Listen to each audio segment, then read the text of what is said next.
Hi everyone and welcome back to another Voiceflow tutorial video. Today we are going to be talking about logic, what it is and how we can use it within our Voiceflow projects to make them even more powerful and customized to the user.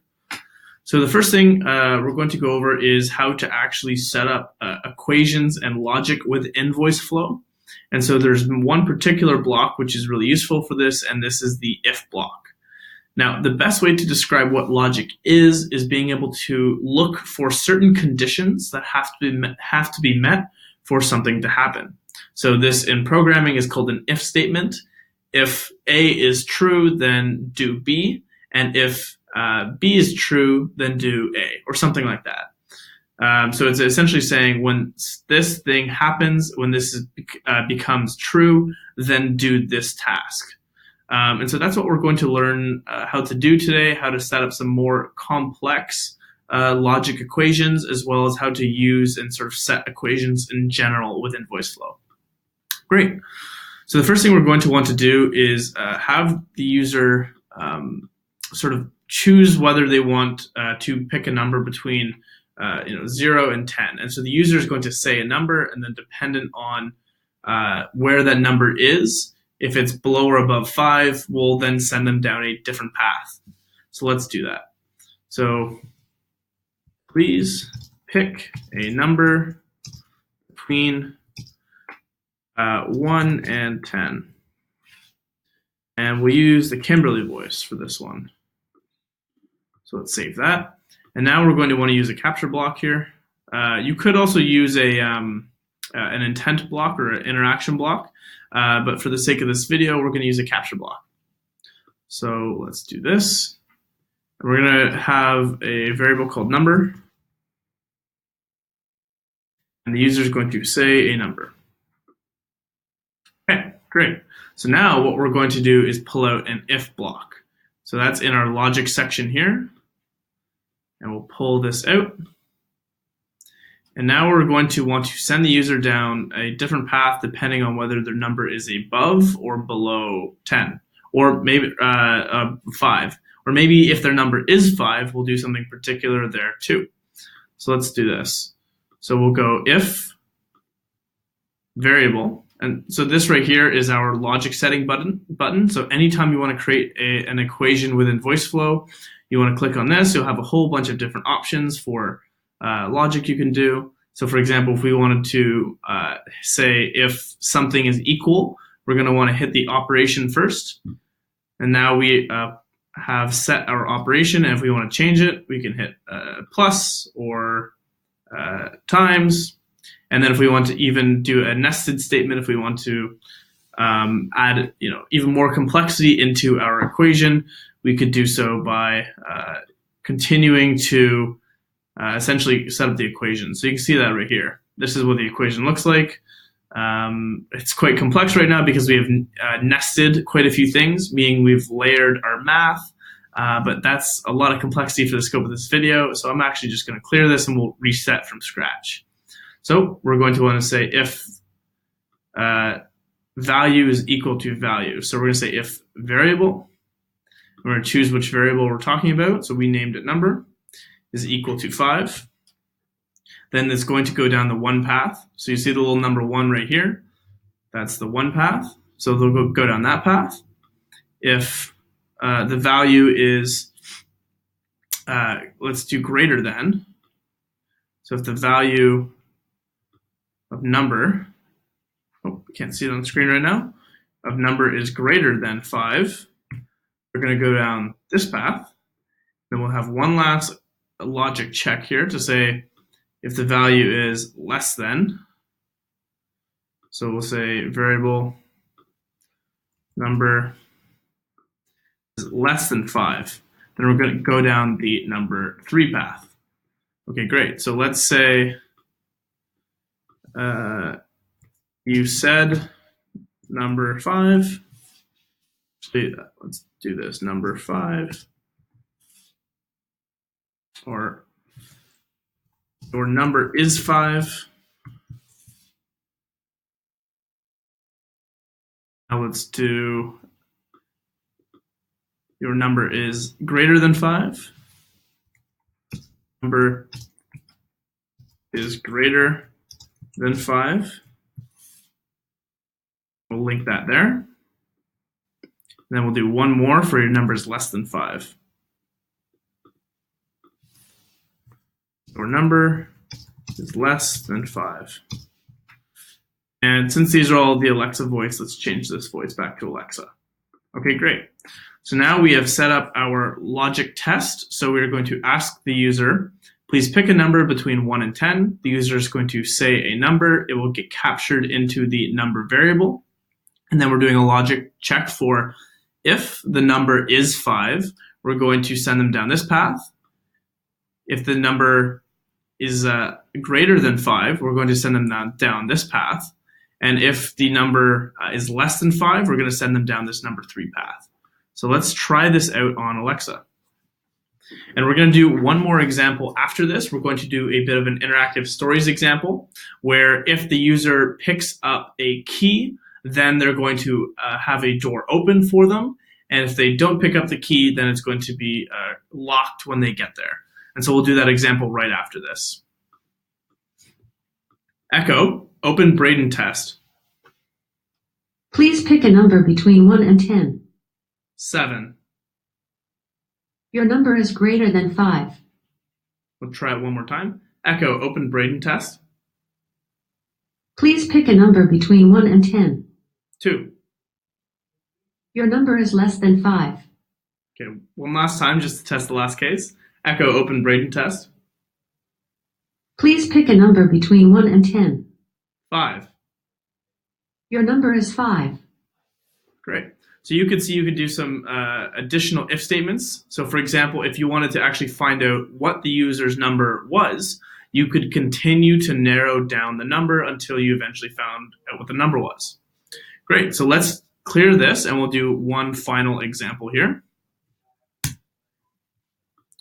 We're going to do an example where the user is going to choose whether they want to pick up a key. And if they do pick up the key, we're going to set a value to true. And then later on when they reach a door, if they have the key, they'll be able to open it. And if they don't, they won't. So let's do this. So let's say you come across a key.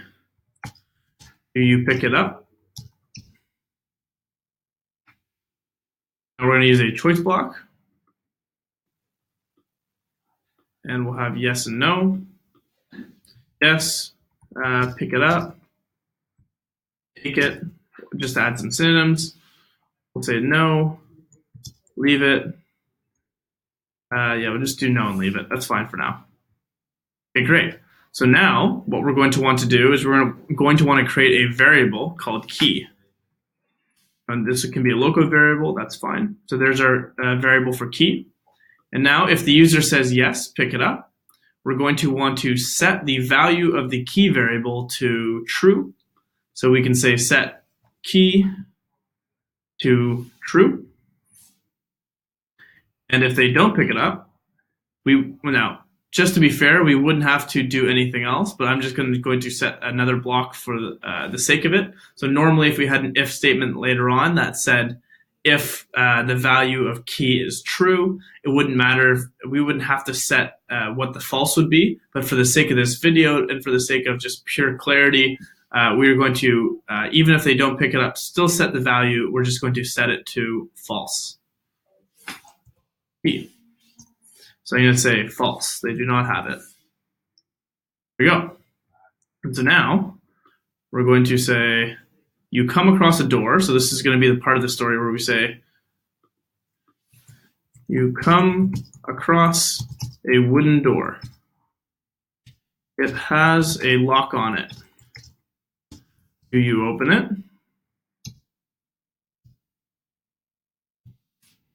Now what we can do is, if the user will get a choice to try and open the door, we'll say yes.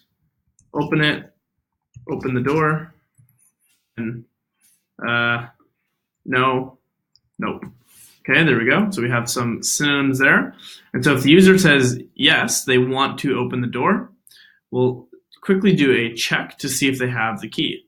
So this will be a little logic check, and we'll say if the value, so the variable key is equal to true, then they're going to go down this number 1 path right here. And so we'll say, you opened the door. Hooray. But if they don't have the key, the if block is going to see that the one condition we have in here is not true, and so the user is going to come out this else path. And so it's going to say, whoops, you don't have the key. You don't have a key to open the door. Okay, we'll save that. We'll link this up. So again, just to reiterate, if the user does not have the key, so this condition is not true, this logic condition, the user is going to come down this else path. But if it is true and the value of key is equal to true, they're going to go down this 1 path where it's going to say you open the door, and that's because that's the number 1 condition marked by this little bubble here, and you'll see the number 1 on this port right here. Great. And then if they choose not to open the door, we'll just say, you don't open the door. Doors are scary. And then so that will be there. Great. So if the user says yes, open the door, if they have the key, they'll open the door. And so let's just label this open door, just so that we can see the path that we're trying to go to. Great, I think we're all set up. So let's go over this really quick before we actually launch it. So the user is going to say, you come across a key, do you pick it up? If the user chooses yes, they're going to pick it up. We're going to set the value of the key variable to true. Then they're going to come across a wooden door, be asked if they want to open it. If they say yes, they want to open it, they're then going to go up here, and if we're going to do a logic check to see if they have the key. So if key is equal to true, then they're going to be able to open the door. If they want to open the door but don't have the key, it's going to say, oh, sorry, I messed that up. It's going to, this is not open door, this is no door. I mislabeled that. This is open door. And if they have the key, it's going to open the door. Okay, great.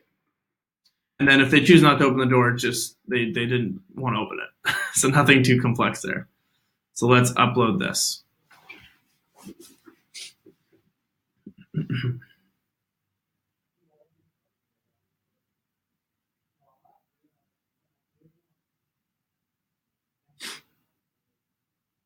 little longer than I'd hoped, but that's okay.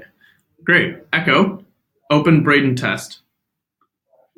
You come across a key. Do you pick it up? Yes. You come across a wooden door. It has a lock on it.